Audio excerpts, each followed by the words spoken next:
Hi friends, welcome back to my YouTube channel. ಈ ದಿನ ನಾನು ಕರ್ನಾಟಕದ ಆಧಾರ್ ಕಾರ್ಡ್ ಇಲಾಖೆಯಲ್ಲಿ ಹುದ್ದೆಗಳ ನೇಮಕಾತಿಯನ್ನು ಕಾಲ್ಫಾರ್ಮ್ ಮಾಡಿದ್ದಾರೆ. ಯಾವ್ಯಾವ ಪೋಸ್ಟಿಗೆ ಕಾಲ್ಫಾರ್ಮ್ ಮಾಡಿದ್ದಾರೆ, ಎಷ್ಟು ಪೋಸ್ಟ್ ಖಾಲಿ ಇದೆ, ಹಾಗೂ ಯಾವೆಲ್ಲ ವಿದ್ಯಾ ಅರ್ಹತೆಯನ್ನು ಹೊಂದಿರಬೇಕು ಹಾಗೂ ವಯಸ್ಸಿನ ಅವಶ್ಯಕತೆ ಎಷ್ಟಿರುತ್ತೆ ಅಂತ ಹೇಳಿಬಿಟ್ಟು ನಾನು ಈ ವಿಡಿಯೋದಲ್ಲಿ ತಿಳಿಸ್ಕೊಡ್ತೀನಿ. ತಪ್ಪದೆ ಈ ವಿಡಿಯೋನ ಕೊನೆಯವರೆಗೂ ನೋಡಿ. ಹಾಗೂ ಯಾರೆಲ್ಲ ನಮ್ಮ ಯೂಟ್ಯೂಬ್ ಚಾನಲ್ನ ಹೊಸದಾಗಿ ಭೇಟಿ ಮಾಡ್ತಾ ಇದ್ದೀರಾ, ಬೇಗ ಹೋಗಿ ಸಬ್ಸ್ಕ್ರೈಬ್ ಮಾಡಿ, ಲೈಕ್ ಮಾಡಿ, ಶೇರ್ ಮಾಡಿ ಹಾಗೂ ಕಮೆಂಟ್ ಮಾಡಿ ಫ್ರೆಂಡ್ಸ್. ಈಗ ಆಲ್ರೆಡಿ ಸಬ್ಸ್ಕ್ರೈಬ್ ಮಾಡಿ ಈ ವಿಡಿಯೋ ನೋಡ್ತಾ ಇರೋ ತುಂಬ ಧನ್ಯವಾದಗಳು ಫ್ರೆಂಡ್ಸ್. ಇದೇ ರೀತಿ ಸಪೋರ್ಟ್ ಮಾಡ್ತಾಯಿರಿ.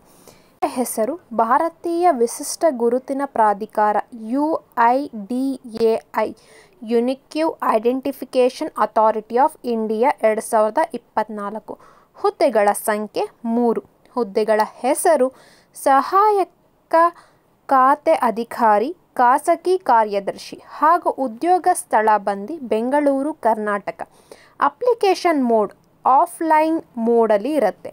ಹುದ್ದೆಗಳ ವಿವರ ಯಾವ ರೀತಿಯಾಗಿರುತ್ತೆ ಅಂತಂದರೆ, ಸಹಾಯಕ ಲೆಕ್ಕಾಧಿಕಾರಿ 1, ಖಾಸಗಿ ಕಾರ್ಯದರ್ಶಿ 1, ಸೆಕ್ಷನ್ ಆಫೀಸರ್ 1. ಸಂಬಳ ಎಷ್ಟಿರ್ತೈತೆ ಈ ಒಂದು ಪೋಸ್ಟ್ಗೆ ಅಂತಂದರೆ, ಭಾರತೀಯ ವಿಶಿಷ್ಟ ಗುರುತಿನ ಪ್ರಾಧಿಕಾರ UIDAI ನೇಮಕಾತಿ ಅಧಿಸೂಚನೆಯ ಪ್ರಕಾರ ಆಯ್ಕೆಯಾದ ಅಭ್ಯರ್ಥಿಗಳಿಗೆ ಪ್ರತಿ ತಿಂಗಳು 47,600 ರಿಂದ 1,51,100 ರೂಪಾಯಿ ಸಂಬಳ ಇರುತ್ತೆ ಫ್ರೆಂಡ್ಸ್. ಹಾಗೂ ವಯಸ್ಸಿನ ಮಿತಿ ಬಂದ್ಬಿಟ್ಟು ಗರಿಷ್ಠ ವಯಸ್ಸು 56 ವರ್ಷ ಮೀರಿರಬಾರ್ದು ಫ್ರೆಂಡ್ಸ್. ಶೈಕ್ಷಣಿಕ ವಿದ್ಯಾ ಅರ್ಹತೆ ಏನಿರಬೇಕು ಅಂತಂದರೆ, ಸಹಾಯಕ ಲೆಕ್ಕಾಧಿಕಾರಿ CA ಹಾಗೂ MBA, ಖಾಸಗಿ ಕಾರ್ಯದರ್ಶಿ ಹಾಗೂ ಸೆಕ್ಷನ್ ಆಫೀಸರ್ ಅವರು ಪ್ರಾಧಿಕಾರದ ಪ್ರಕಾರ ವಿದ್ಯಾರ್ಹತೆಯನ್ನು ಹೊಂದಿರಬೇಕಾಗಿರುತ್ತೆ. ಆಯ್ಕೆಯ ವಿಧಾನ ಲಿಖಿತ ಪರೀಕ್ಷೆ ಮತ್ತು ಸಂದರ್ಶನ ಇರುತ್ತೆ.